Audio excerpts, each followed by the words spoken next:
Good morning, Libby. By the time I upload this, it'll probably be the morning of your graduation, so early congrats.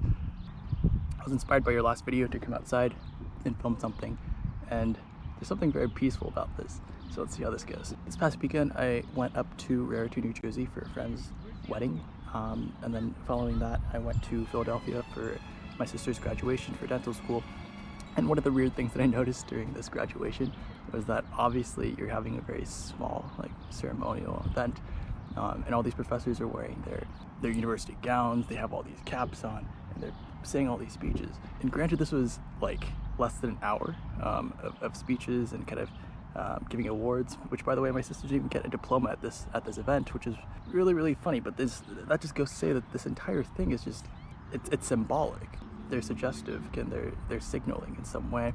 It was really interesting because throughout this hour-long ceremony-ish, I saw all of these professors on stage, and of the 33 people that I saw sitting up there, around 5 of them dozed off somewhere along the ceremony, and that was really interesting. That's like 15%. Right, so if 15% of your professors are sleeping during a talk that another professor gives, then dude, students have all the excuses in the world, right? Like, they have nothing to say. Shit's boring sometimes.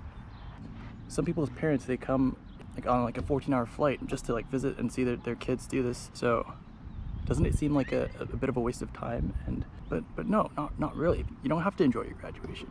And people kind of talk about oh, we have this commencement speaker, I'm really disappointed to arrive. This commencement speaker, I'm really excited. But at the end of the day, your graduation is not about that particular day. You can have a bad speech, it can be bad weather, it can be really hot, you can be sweating all the time. And that was what the topic of this video is going to be. I was going on a run earlier today because you got me into running a little bit. I'll put my Strava up to show I'm not lying, and I ran to this park which is around 2.5 miles out, and out of the corner of my eye I see these kids playing soccer, and of course I joined them. Not that I need an excuse to, but I'm exercising anyways, right? Then 20 minutes fly by and their older brother Diego shows up wanting to play 2v2 on the concrete. And how could I say no to that? While I came to go for a jog, I quickly found myself playing like a kid again during recess with my friends at Santiago Hills Elementary School. After the good futsal sesh and before the heat exhaustion kicked in, I decided to walk home and found a Filipino grocery store I've never been to.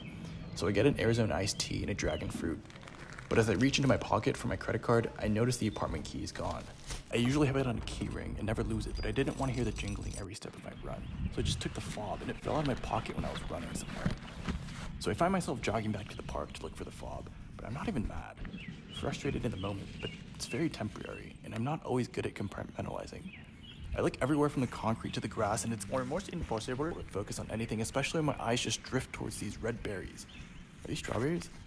Today was just an all-around great day. Maybe that's the power of running and tiring yourself out on a sunny afternoon, but I really couldn't be bothered to let anything get me down. Anyways, it's a real realization when this feels like a quote-unquote perfect day for me, and I wonder how many years it'll take from now for that to change. I hope you have a great graduation tomorrow, Libby, and I hope you have a perfect day. Bye.